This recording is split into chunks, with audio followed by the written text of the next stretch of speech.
مشاهدينا السلام عليكم ورحمة الله وبركاته. معكم محمد محلاوي صاحب قناة المحلاوي ميديا وصاحب شركة ام جي لاستصلاح الأراضي بالفرافرة.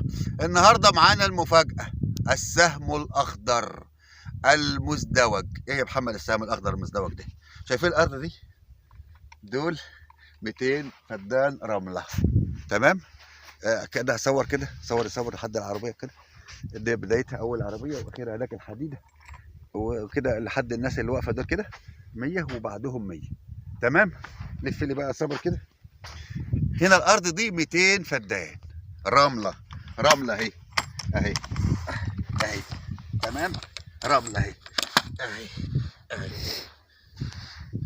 اهي.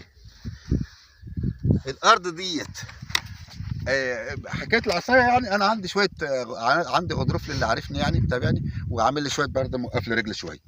المهم انا زي الاكسبريس يعني، بس هو اهي، ما تقلقوش. المهم الارض ديت هنعملها باذن واحد احد مشروع نخيل. نخيل ايه بقى؟ نخيل محمل عليه تين برشومي، مش تين شوكي، تين برشومي. تين برشومي اسمه تين ايه؟ اسباني. التين الاسباني ده بيطرح بعد 4 شهور. يعني حضرتك هتاخد فدان نخل بيطرح السنه الثالثه. طب انت هتقعد 3 سنين، واساسا في التبشير ما بديش حاجه يعني كلام فاضي، يعني يجيب لك، بيديك امل ان انت ان انت خلاص، فانت عندك 3 4 سنين ما فيهمش حاجه. 3 4 سنين هتقعد تصرف على النخل؟ لا، احنا هنزرع لك تين برشومي في قلب النخل. التين البرشومي ده هي ايه؟ هيجيب لك محصول بعد 4 اشهر. تصرف منه، هو بيجيب 5 طن. هو الطن دلوقتي بيتباع الكيلو ب6 جنيه جمله، وما بيبيعوه ب15 في السوق، يعني بيتباع ب6 جنيه جمله. المهم 5 في 6 بكام؟ ب30,000، حوالي 30,000 كل سنه. بس بعد كده بيوصل ل 10 و15. بس طبعا في الاول كده ياخد له، يجيب له الفدان مثلا 5 طن ولا حاجه في 6 جنيه. المهم خلصت الكلام. يبقى انت واخد فدان مزروع نخل، ومزروع ايه؟ فيه شبكتين، شبكه للنخل وشبكه للتين. مزروع نخل وتين. بكام يا محمد الفدان ده؟ هوت مش هتصدقه، ب85,000. طب قسطه بكام؟ قسطه ب100,000. طريقه الدفع ايه؟ انت هتاخد كاش، هتيجي تعربن ب5000، ولازم تسددني الفلوس خلال شهر او شهرين بالكتير. خلاص. طيب انت هتاخد القسط برضو، هتيجي بقى هتبعت عربون 5000 لحد ما تيجي تتعاقد. في التعاقد هتدفع النص والنص على سنة. تمام. يبقى انت معاك فدان ب85,000، هيجيب له كل سنة مثلا مش اقل من 30,000 في التين البرشومي لحد ما النخل يطلع. النخل بيجيب كام؟ النخل هزرعه نخل ايه؟ واحد ممكن يقول لي برحي. لا، برحي لا، ما اقدرش عليه، لان النخل البرحي ب1000 ونص و2000 جنيه.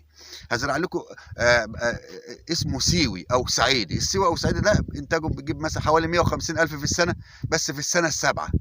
يعني ممكن يبدا من السته، بيبشر في الثالثه، ربع انتاج في الرابعه، نص انتاج في الخامسه، انتاج الا ربع في السته، انتاج كامل في السنه السابعه.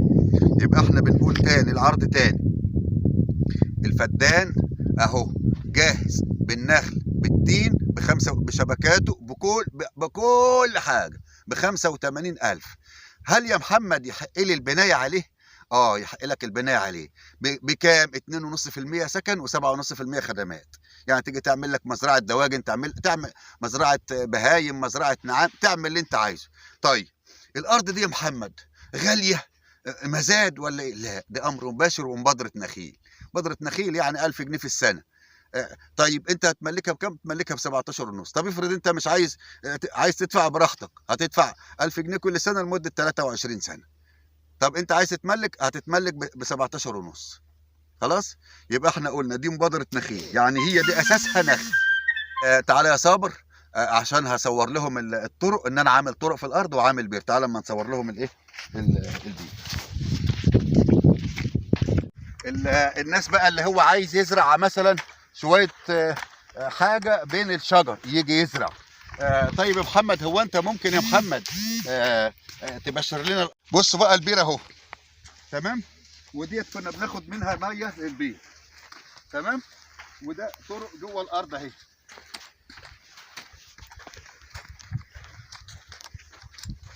دي طرق جوه الارض اهي. تمام. احنا عاملين طرق جوه الارض. يعني احنا ابتدينا في المشروع خلاص. يبقى الحجز 5000 جنيه للفدان، واخدين بالكم حضرتكم. وانا هاخد كام للرعايه؟ هاخد 200 جنيه لفدان النخل و100 جنيه لفدان التين، يبقى 300 جنيه. واحد عايز ياخد ارض ويرعاها هو حر، يرعاها هو مفيش مشكله من حاجه. الارض زي الفل اهو، شايفينها اهي. ممكن تزرع اي حاجه بين الشجر. تعال استلم ارضك وازرع بين الشجر. ده كان الفيديو بتاعنا النهارده، مستنيكم. شركه MG في الفرافره بجوار شرطه السياحه. كان معكم اخوكم محمد محلاوي. السلام عليكم ورحمه الله وبركاته.